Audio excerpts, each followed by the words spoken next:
tactic for you guys. If you guys are just like me and rely a lot on the color wiring diagrams, this kind, they're very easy to read for the most part, versus the OEM style. Do yourself a favor and start using the OEM wiring diagrams. I know there are a lot of, they can be a harsh on the eye to read.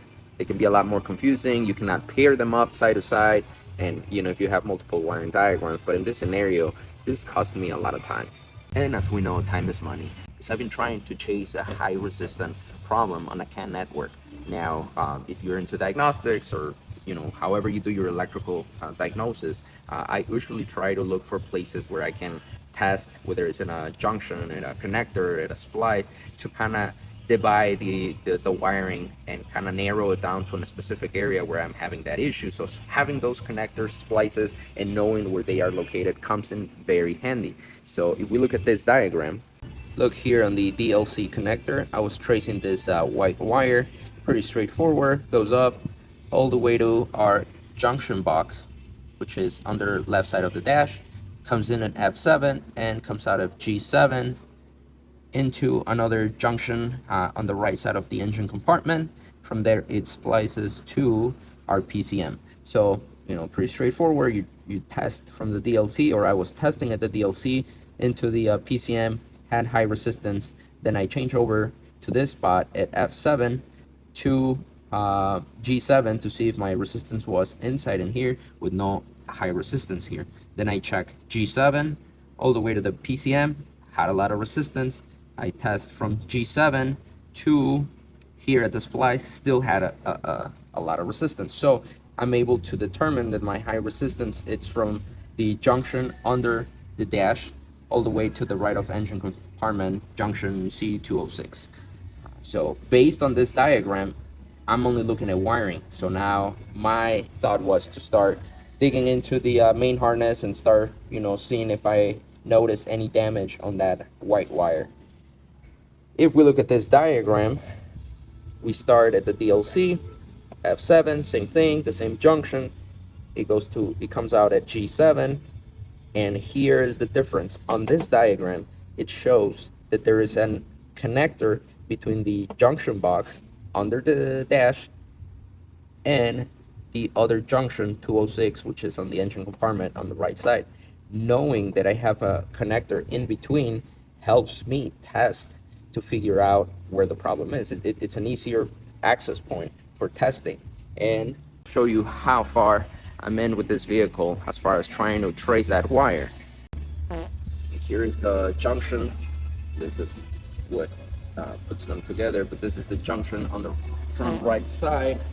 So I was trying to trace the wiring on this white and red communication wire, trying to trace it. It goes into the firewall, comes out of there, and it loops around into this connectors.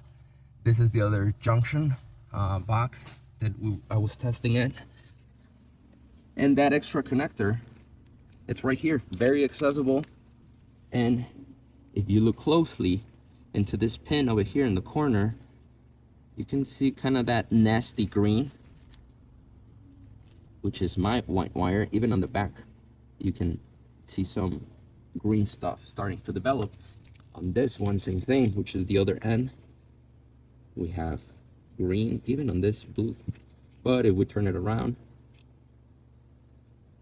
it's hard to focus, but I think you can see that there's some green stuff building up on that terminal blade, and that is the excessive resistance. Yep, there you go.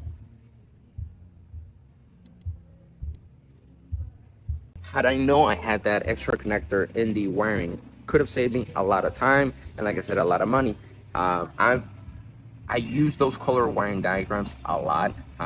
They're very easy to read, like I said, and this would be the second time I find a discrepancy in the information, and that information can cost you a lot. So this is a tip I'm trying to share. Maybe you already knew this. Maybe you go straight to the OEM wiring diagrams, then this video is definitely not for you. But if you're just like me, that you've been using those color wiring diagrams for a long time and never had an issue, like I said, I haven't had an issue until probably this year. I've seen 2 discrepancies, and it's just crazy. And to come to that conclusion that there's missing information.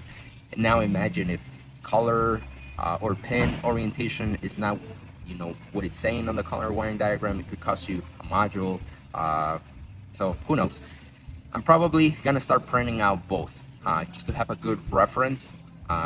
It's gonna be more paper, more things to read at the same time, but at the end of the day, I think if I'm able to catch those discrepancies before I start disassembling, it would be much better. So now you know. If this helped you, give us a like, comment if you've ever noticed a lot of discrepancy using those 2 wiring diagrams, or if there's another style that you use and you find it more helpful, let us know. This is mainly to help other techs out there know that this discrepancy do happen. I'm not trying to bash on any brand or whatever I got these diagrams from, but it's important to have the right information, that it's accurate, so that we can accurately diagnose a vehicle. This is Angel from JNR. Thanks. Bye.